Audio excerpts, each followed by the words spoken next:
तो आज हमारा विषय यही होगा कि घर परिवार में हम हंसी खुशी से किस प्रकार से रहें। ये डिप्रेशन है, तनाव है, ये है, वो है, जिसकी देखो अशांत है, ये कहना चाहे कि एक बार मुंह देख लो तो दूसरी बार देखने को मन भी नहीं करे। तो ऐसा चेहरा मत बना के रखो, चेहरा ऐसा रखो कि आपको देख करके दूसरे लोग भी खुश हो जाएं। कोई कितना चिंतित हो, दुखी हो, तो भी आपसे मिल करके, आपको देख करके वो प्रसन्न हो जाए।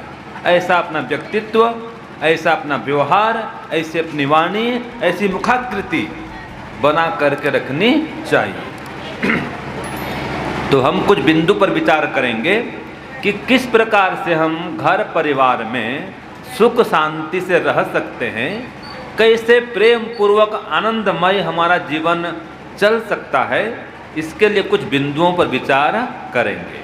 सबसे पहला, अगर आप घर में सुख से रहना चाहते हैं तो परस्पर समन्वय करना सीखिए। माने एडजस्टमेंट, समन्वय, सहन करना सीखिए। पति देव सहन करेंगे पत्नी को, पत्नी सहन करेगी पति देव। पिता माता सहन करेंगे बेटे बहू को, और बेटे बहू सहन करेंगे माता पिता को, सास ससुर को। तो परस्पर समन्वय स्थापित करना आवश्यक है। देखिए, जो आज की युवा पीढ़ी है और जो पहले की पीढ़ी है, दोनों में एक गैप आ गया है। तो आज का जो खान पान है, आज का जो रहन सहन है, आज का जो उठना बैठना है, उस जमाने की तुलना में बहुत ही भिन्न हो गया है। तो अगर माता पिता ये चाहेंगे, सास ससुर, माता पिता, बड़े बुजुर्ग, कि हमारे समान ही ये रहन सहन करें, खान पान करें, चाल चलन करें, 100% हमारे अनुकूल चलें, ये आज के समय में संभव नहीं है। तो सबसे पहले मैं यही कहना चाहूँगा कि किसी के प्रति आप 100% अपेक्षा न रखें। माने 100% कि मैं जैसा चाहता हूँ, जैसा बोलता हूँ, सामने वाला वैसा ही करे, वो चाहे बेटा हो चाहे बहू हो। ये अपेक्षा मत रखिए, क्योंकि देखिए सबकी बुद्धि अलग अलग है, सबके संस्कार अलग अलग हैं, आज के संचार के साधन भी अलग अलग हैं। आपके ज़माने में खेल कूद के साधन भी अलग थे, और आज के ज़माने में खेलने कूदने पढ़ने लिखने के साधन अलग हो गए हैं। तो हम किसी से भी 100% ये आशा नहीं रखें कि हम जैसा चाहेंगे सामने वाला वैसा ही करेगा। ये अति आग्रह नहीं करें। क्या बोलेंगे अति आग्रह को अंग्रेजी में? फोर्स नहीं करें, ठीक है, दबाव नहीं डालें, प्रेशर नहीं करें, ऐसा करना ही पड़ेगा, ऐसा नहीं। हमने अपनी बात रख दी, वो चाहे बेटा हो, बहू हो, बहन हो, भाई हो, माता पिता, गुरु शिष्य, मित्र साथी, सब में ये लागू होता है। हम अपनी बात रख दें, सामने वालों को अच्छा लगे, वो मानता है तो ठीक है, और नहीं मानता है तो कोई बात नहीं। क्या बोलेंगे? कोई बात नहीं। अगर फिर भी वो मन में ऐसा आता है, ऐसे कैसे कोई बात नहीं, मेरा बेटा है, मेरी बहू है, और पूरा अन्याय कर रहा है, स्वामी जी ये तो हानि कर रहा है, नुकसान कर रहा है, ऐसे कैसे कोई बात नहीं बोल दूं। वैसे मन में आता है कि स्वामी जी तो बहुत घाटा कर दे रहा है, मेरा बेटा है, मेरी बहू है, मेरा भाई भी है, मेरी पत्नी है, या मेरे पति देव हैं, मेरे मित्र हैं, ये तो खुला गड़बड़ कर रहे हैं, अन्याय कर रहे हैं, पक्षपात कर रहे हैं, और धर्म से भटक जा रहे हैं। तो ऐसे कैसे कोई बात नहीं कहूँ दूँ, ये मन में आता है। तो कोई बात नहीं, फिर भी आप उसको एक बार दो बार प्रेम से समझाएं, प्रेम से, डांट करके नहीं। जब बेटे बड़े हो जाते हैं, बेटे बहू सब लोग बड़े बड़े हो गए, अब आप उनको डांट करके फटकार करके समझा नहीं सकते। ये हो सकता है आप अपनी बात को समझाने के लिए उसके लाभ को बता दें, समझ रहे हैं कि बेटा ये काम करेगा तुझे ये लाभ मिलेगा, और नहीं करेगा ये हानि होगी। अब उसको एक बार समझा दिए, वो मानता है ठीक है, और नहीं मानता है तो कोई बात नहीं, फिर भी वही बात, फिर कैसे कही ऐसे कैसे कोई बात नहीं, ये तो हानि हो जाएगी। तो अगला वाक्य है ईश्वर न्याय करेगा। पहला क्या था? कोई बात नहीं, दूसरा ईश्वर न्याय करेगा। जब खुद धोखा खाएगा, एक बार अनुभव में आएगा और पछताएगा तो याद करेगा, हाँ पिताजी सही बोल रहे थे, माँ सही बोल रही थी। तो जब तक एक बार ठोकर नहीं खाता है ना बेटा, वो माता पिता को याद नहीं रखता है। जब ठोकर खाता है तो बोलता है, हाँ पिताजी सही बोल रहे थे, माँ सही बोल रही थी। ये सब्जी बनाने के बाद भी है, कोई सब्जी किस प्रकार बनानी है माँ समझाती है, सिखाती है, और बहू नहीं मानती है। तो एक बार जब जल जाएगी, खराब हो जाएगी सब्जी, तो समझ में, हाँ नहीं माँ ही सही बोल रही थी। तो देखो, माता का, पिता का, दादाजी हैं, दादी जी हैं, दादी माँ, ये ताई ताऊ, इन सब का अपना अनुभव है इनके जीवन का। अगर आप घर संसार में युवा पीढ़ी में अभी हैं, तो अगर इन बड़ों के अनुभव का लाभ लेंगे तो आपका भविष्य सुखमय बनेगा। अगर बड़ों के, बुजुर्गों के जो अनुभव हैं, आप उनसे विरुद्ध चलेंगे तो आपकी हानि होगी, बाद में पछताना पड़ेगा। इसी प्रकार से जैसे मैंने पहले कहा, कोई बात नहीं, ईश्वर न्याय करेगा। तो तीसरा शब्द है, देखिए कितना दुख हो, कष्ट हो, कोई बात नहीं मानता, कुछ हानि हो रही है, अपमान हो गया, कुछ भी हो गया है, लेकिन याद रखिए ये समय भी बीत जाएगा। बोलिए, ये समय भी बीत जाएगा। आज हानि हो रही है, आज बेटे बहू बात नहीं मानते हैं, कल मानेंगे और दौड़ के आएंगे, पैर पड़ेंगे कि पिताजी भूल हो गई, गलती हो गई, माफ कर दो। तो तब आपको फिर उदार चित्त होना पड़ेगा। तो ईश्वर न्याय करेगा। और तीसरा है, ये समय भी बीत जाएगा। चौथी बात, आप सोचते हैं कि स्वामी जी मेरे बेटे मेरी बात नहीं मानते, कोई कहता है मेरी पत्नी मेरी बात ही नहीं सुनती है, कोई कहता है, गुरु जी कहता है कि क्या करूं आचार्य जी, ये मेरे शिष्य हैं, मेरी बात नहीं मानते हैं। तो बेटे भी बोलते हैं कि स्वामी जी क्या बताएं, माता पिता तो सुनते नहीं, वो अपनी बात करते हैं। तो इसका उपाय यह है, देखो भगवान कृष्ण की बात भी सबने मानी थी क्या? क्यों जी? भगवान कृष्ण ने जो बात कही, क्या उनकी बात सबने स्वीकार की थी उस समय? अगर उनकी बात मान ली गई होती तो महाभारत का युद्ध नहीं होता, है कि नहीं है?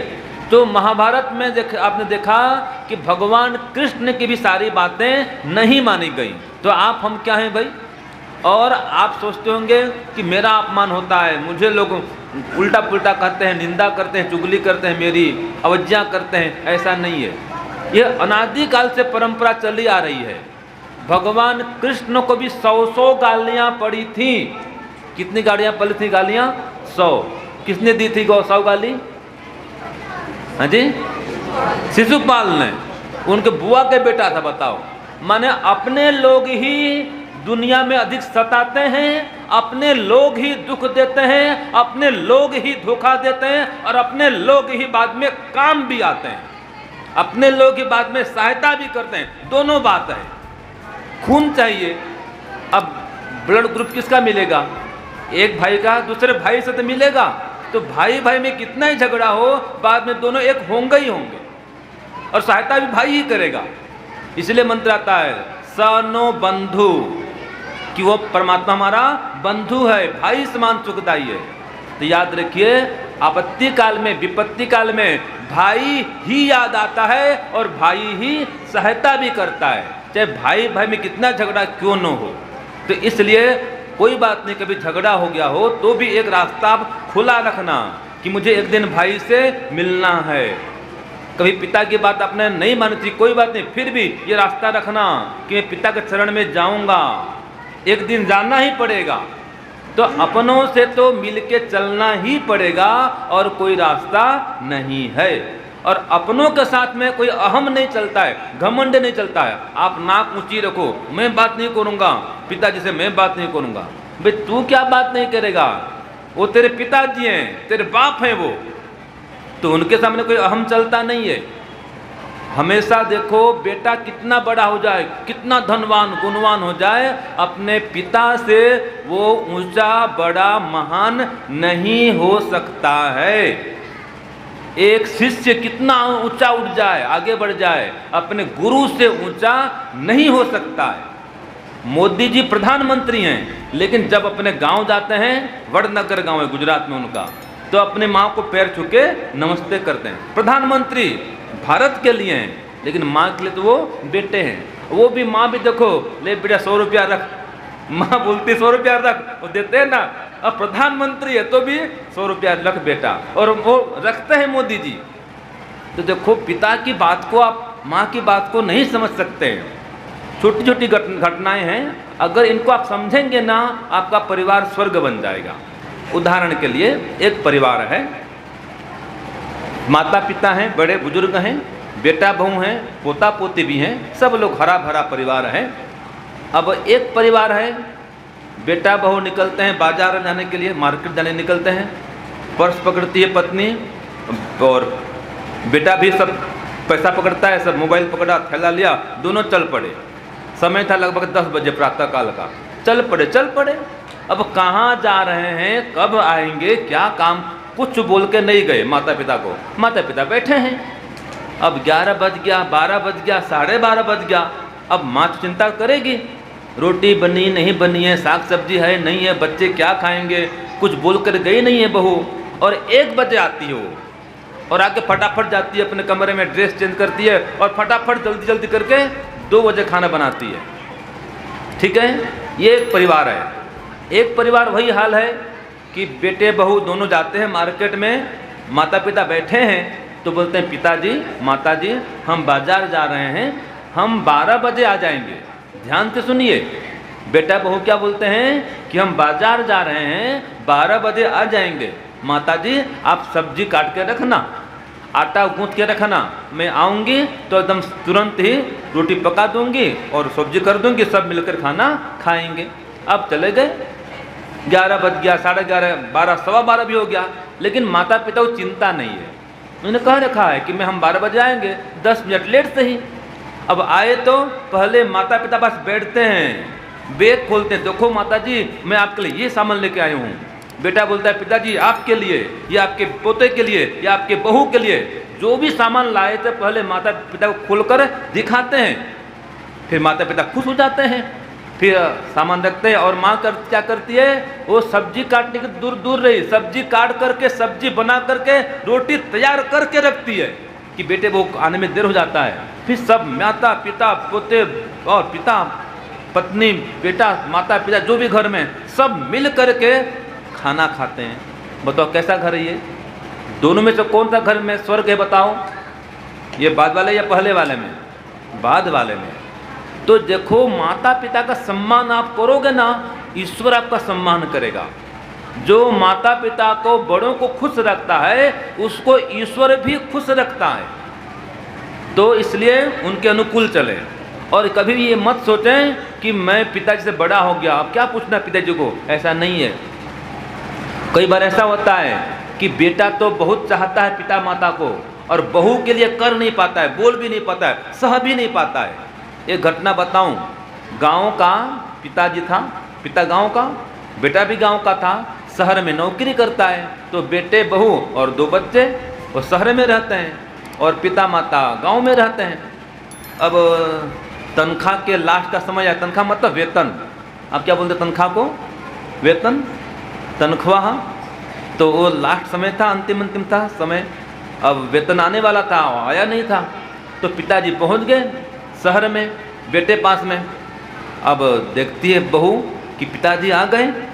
अब दूर से देखती है तो एकदम नाक मुँह सिकोड़ती है, कहाँ भी आ गए, पैसा भी नहीं है, और आगे कुछ मांगेंगे, लेके जाएंगे, तकलीफ। अब बेटे को बोलती है दूर से, देखो पिताजी आ गए, मैं कुछ दूंगी नहीं, आप कुछ हाँ मत करना, मैं 1 रुपया नहीं देने वाली हूँ, मुझे बहुत तंगी है, ये खर्चा है वो खर्चा है, मैं कहाँ से पैसा लाऊंगी, कुछ करूँगी नहीं मैं, आप पहले बोल देना। और बेटा चुपचाप सह रहा है। अब भोजन समय हो गया था, तो बेटा ने कहा चलो पिताजी खाना खा लेते हैं। ठीक है बेटा, खाना खा लिया। अब खाना खा लिया और बोलते हैं पिताजी बेटा मैं जल्दी में हूँ, इस बार फसल बहुत बढ़िया हुआ था, ये ले 25,000 की थैली, मुझे पता है कि तेरे पास तंगी है, तकलीफ है, इसलिए मैं देने आ गया, और रुकूंगा नहीं, मुझको जाना है, और भी काम में मजदूर हैं। और 25,000 थैली दे के चला गया। अब क्या बोलता है बेटा, नहीं नहीं पिताजी नहीं चाहिए नहीं चाहिए। अरे तू वही बेटा है ना जो 50 पैसा लेने के लिए मुझ पर कितना जिद करता था, वही बेटा है। 50 पैसा मांगता था और मेरे पास नहीं होता था तो तू हट करता था, नहीं दो दो दो, और आज 25,000 दे रहा हूँ नहीं ले रहा है, क्या मुझसे बड़ा हो गया? अब बेटे की आंख से आंसू आते हैं, है कि नहीं? जो बेटा 50 पैसा के लिए पिता को तंग करता था, आज वो पिता से बोलता है नहीं पिताजी नहीं चाहिए। तो क्या बोलते हैं पिताजी, नहीं बेटा मुझे पता है तेरी स्थिति क्या है। तो देखो हर माता पिता को अपने बेटे बहू को अच्छी परख होती है कि मेरी बहू कैसी है, मेरा बेटा कैसा है, सब जानते हैं। और यह याद रखिए, हमेशा उनका कल्याण ही चाहते हैं। माता पिता बेटा बहू के कभी अकल्याण नहीं चाहते। तो हम सबका कर्तव्य है कि जब तक माता पिता हैं उनकी आज्ञानुसार हम जीवन चलाएं, उनको प्रसन्न रखें। और ये भी याद रखिए, अगर आप माता पिता को प्रसन्न रखेंगे ना तो खुद भी प्रसन्नता से जिएंगे। और अगर आपके व्यवहार से माता पिता दुखी हैं तो आप भी सुखी नहीं रह सकते हैं, निश्चित बात है। ये एक घटना और बता दूं आपको, सच्ची घटना है।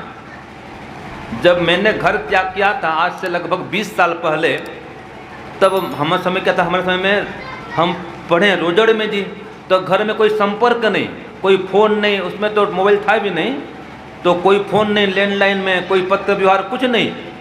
तो जब मैं घर छोड़ के आ गया तो मैं एक पत्र लिख दिया था कि अब मैं यहाँ गुरुकुल पढ़ने के लिए आ गया हूँ, आप लोग चिंता नहीं करना, और मैं अब घर आने वाला नहीं हूँ, ये भी लिख दिया। मुझे घर से एक पैसा नहीं चाहिए, न मुझसे मांगना न मुझको देना, मैं तो अलग जीवन जीऊँगा, ये संन्यास जीवन जीऊँगा। मैंने पत्र भेज दिया।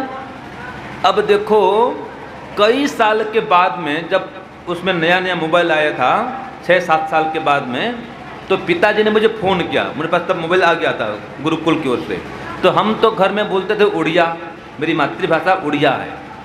तो जब मैंने रिसीव किया तो पिताजी हिंदी बोल रहे थे। अब मैं सोचा 5-7 साल बाद में और हिंदी बोल रहे हैं। मैं कहा कौन बोल रहे हैं भाई?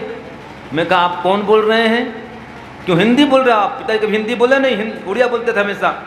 तो कुछ स्वर में परिवर्तन भी आ गया था। उन्होंने कहा मैं आपके दोस्त का पिताजी बोलता हूँ, वो भी नहीं पता कि मैं पिताजी बोल रहा हूँ। मैं कहा ठीक है, सब समाचार दिया, मैं बढ़िया हूँ, वो बढ़िया है, आप घर में बोल देना कि मैं बढ़िया लिख रहा पढ़ रहा हूँ, अब यहाँ पर मास्टर बन गया हूँ और प्रचार करता हूँ और मैं ठीक हूँ, आप माता पिता को नमस्ते प्रणाम कर देना। जो मैं बता दिया, वो भी हाँ बेटा आशीर्वाद तेरे को भी है, ऐसे करके वो भी दे दिया। अब बाद में मुझे पता चला कि ये शायद मेरे पिताजी ही थे। बताओ और कैसा लगा होगा पिताजी को उस समय।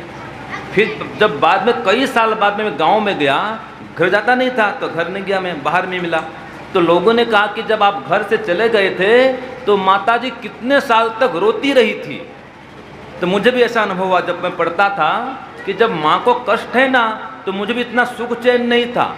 अंदर से भले लिख रहा हूँ पढ़ रहा हूँ लेकिन शांति मुझे नहीं थी।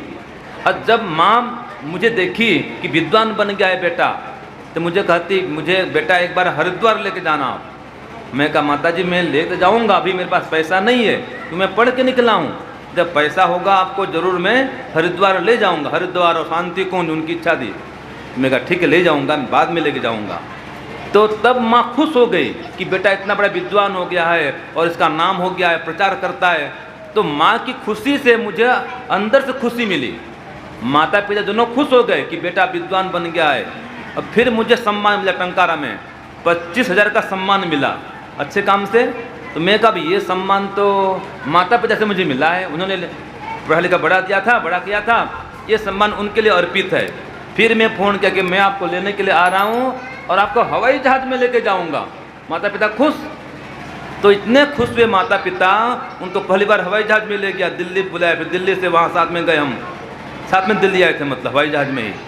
तो माता पिता खुश हैं तो आज मैं खुश हूँ। ये कह रहा हूँ कि मैं सन्यासी हो चुका हूँ, तथापि मेरे माता पिता वानप्रस्थी हैं, मैं घर नहीं जाता हूँ, लेकिन उनका आशीर्वाद मेरे ऊपर सतत बरसता है। आज भी मेरे ऊपर उनका आशीर्वाद विद्यमान है और उनके आशीर्वाद के कारण ही मैं इतना आगे बढ़ पाया हूँ और बढ़ रहा हूँ। तो जो सन्यासी बन गया है उसके ऊपर भी माता पिता के आशीर्वाद का इतना असर होता है, तो आप गृहस्थी पर कितना असर होगा आप विचार कर सकते हैं।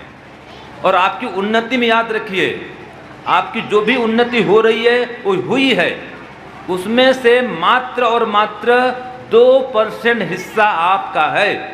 कितना जी? 2% हिस्सा।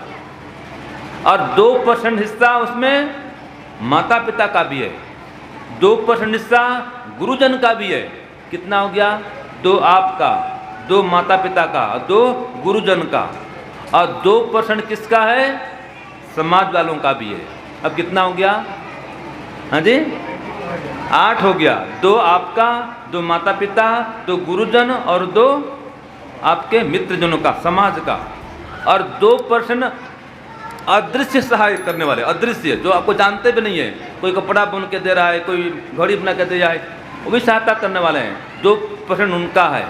और 90% हिस्सा ईश्वर का है हमारी उन्नति प्रगति में।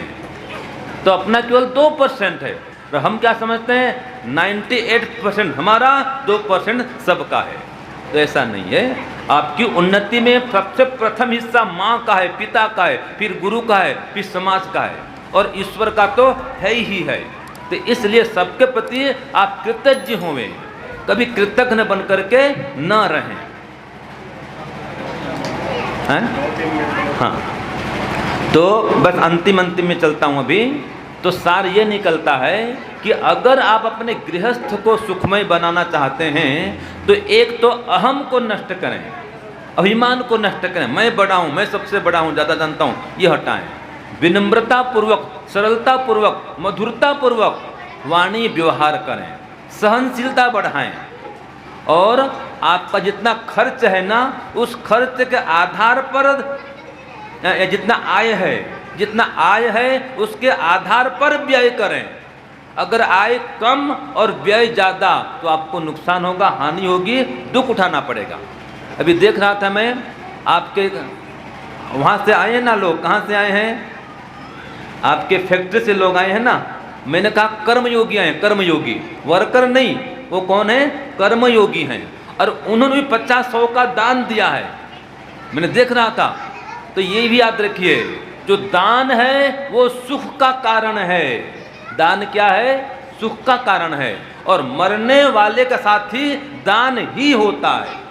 तो इसलिए आप अच्छे कार्यों में यथा सामर्थ्य दान जरूर कीजिए, परोपकार जरूर कीजिए। तो जो जितना दान धर्म परोपकार करता है, उसका यह लोक भी और परलोक भी दोनों सुखमय होता है। अंतिम संदेश है, धर्माचरण ही सब सुखों का मूल है। बोलिए, धर्माचरण ही सब सुखों का मूल है, और अधर्माचरण सब दुखों का मूल है। तो हमारे धर्मदेव जी बैठे हैं, धर्मदेव धर्म को बढ़ाने वाले हैं, धर्म का दान करने वाले हैं। तो उनसे हम प्रेरणा प्राप्त करें, हम भी धर्मदेव बने, धर्म के कार्यों में देव बने, माने देने वाले हुए। तो इस कार्य में कितना खर्चा हुआ होगा मुझे पता नहीं है। यथा संभव आप सब आए हैं, ऐसे धर्म के काम में जरूर कुछ न कुछ सहयोग करके जाएं, और ये सहयोग जो है आपको इस लोक में, परलोक में और मृत्यु काल में भी सुख देगा। जितना सहयोग दूसरा को आप देते हैं, उतना सहयोग आपको परमात्मा भी करता है, वो आपको सुख देता है। तो इस प्रकार से अपने परिवार में धर्म को बढ़ाएं, परस्पर सहयोग बढ़ाएं, एक दूसरे प्रति त्याग समर्पण की भावना लाएं, और प्रेम पूर्वक रहें, सहन शक्ति पूर्वक रहें, मधुरता पूर्वक वाणी व्यवहार करते हुए परिवार में मिलजुल कर रहें। तो ऐसा परिवार स्वर्ग होता है। माताओं बहनों, आप सभी लोग सुखी रहें, स्वस्थ बने, आयुष्मान बने, इतना कहते हुए ओम शांति ओम शम।